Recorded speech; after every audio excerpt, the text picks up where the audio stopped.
No, what they want is they want your wages to remain stable so that inflation can erode them and you don't even know it. Yeah. And so you don't change behavior. The Federal Reserve and the IMF has said, once we have a digital currency, and I'll tell you, they've told you how they're going to sell it, right? We're going to have a hyperinflationary event. Yeah. And they're going to bring this out and tell everybody, if you let us do these CBDCs and accept this, there will not be any more inflation. Heck no, there'll be deflation because officially there's virtually no purchasing power left in any of this crap. There's no purchasing power left officially. There's 3 cents. What they know is if they want to hold their power and their freedom, they have to hold gold because whoever holds it retains their choices, retains their power. They want to stay in power. And they know that, and this happens again, 100% of the time. There are over 4,800 fiat money currencies, so government-based currencies that no longer exist. But gold, they always then bring gold as a component of the new money in them. And they will this time because they're going to need to get the public confidence back again. And that is a big part of the problem. This is a con game. It requires confidence. When all confidence is lost, they got to bring back the gold. First of all, what's interesting is they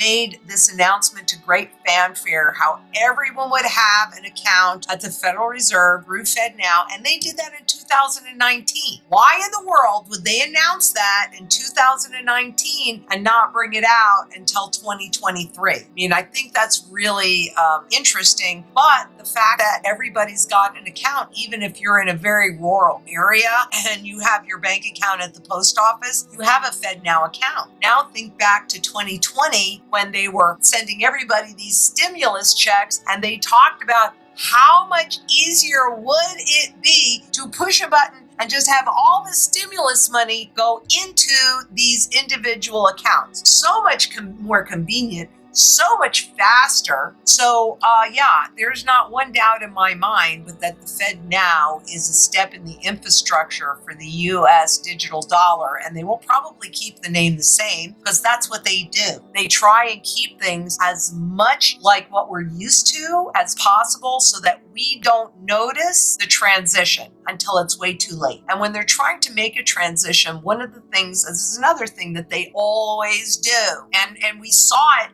when they wanted to get people used to the digital currencies. I mean, personally, I do not think it was a coincidence that Bitcoin was launched in January of 2009 and that quantitative easing was launched in March of 2009. And typically what they do to get eyes on it is they allow the public to make lots of money. And a lot of people made a lot of money with these cryptocurrencies, right? And recently, well, maybe about a year ago, the Fed, the IMF, International Monetary Fund, came out with a report that basically said private crypto's bad, government crypto's good. So, but they had to get adoption. And so by the time that they wrote that report, at that time, about 16% of the population had in some form or another dealt with, owned, bought, sold, whatever, some cryptocurrencies. 16% is enough adoption for people to be comfortable enough. And when you read the writings of the International Monetary Fund, the Bank for International Settlements,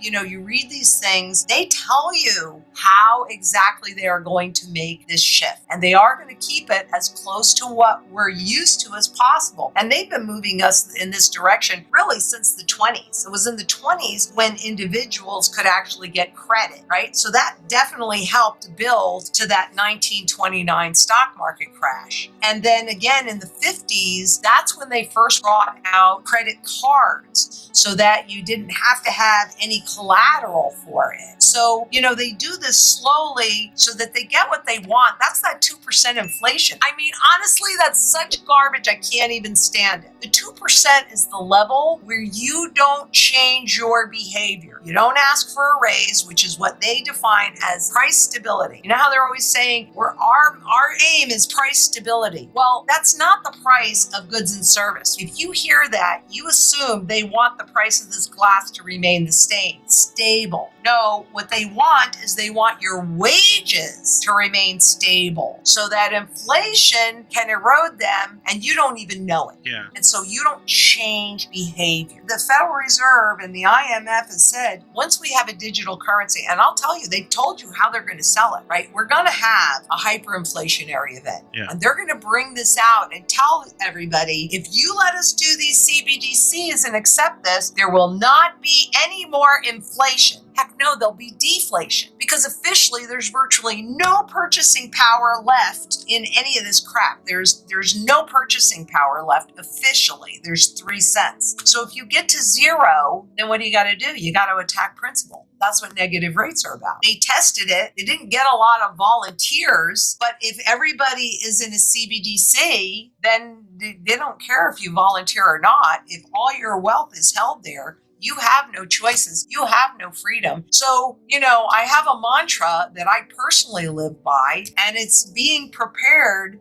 so that if they cut me off, it doesn't bother me at all. I mean, it'll be a little inconvenient. I'm not going to lie. It's going to be different, but I have lots of real money that I'll be able to barter with.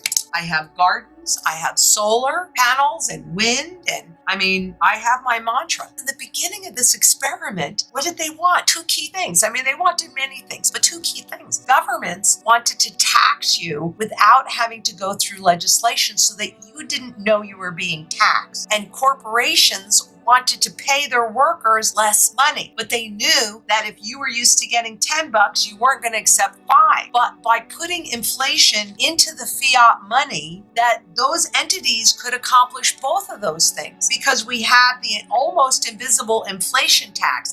Inflation is not a monetary phenomenon.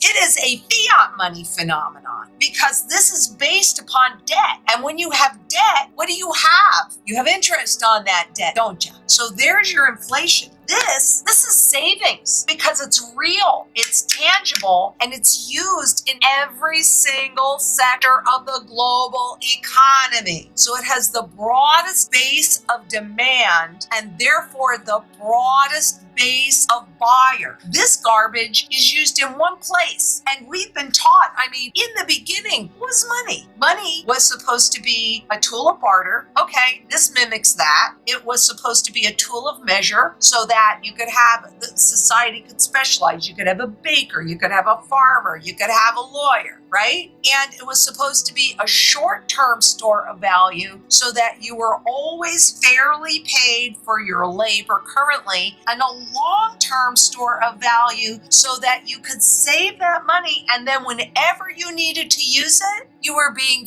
fairly paid for your labor whenever you did extend that labor. But over the years, first, the Federal Reserve took those 4 points, those 4 pillars of money, and only gold actually meets all of the criteria to be a good money. Silver is a secondary monetary metal, but only gold meets those criteria. This was designed to imitate it or mimic it.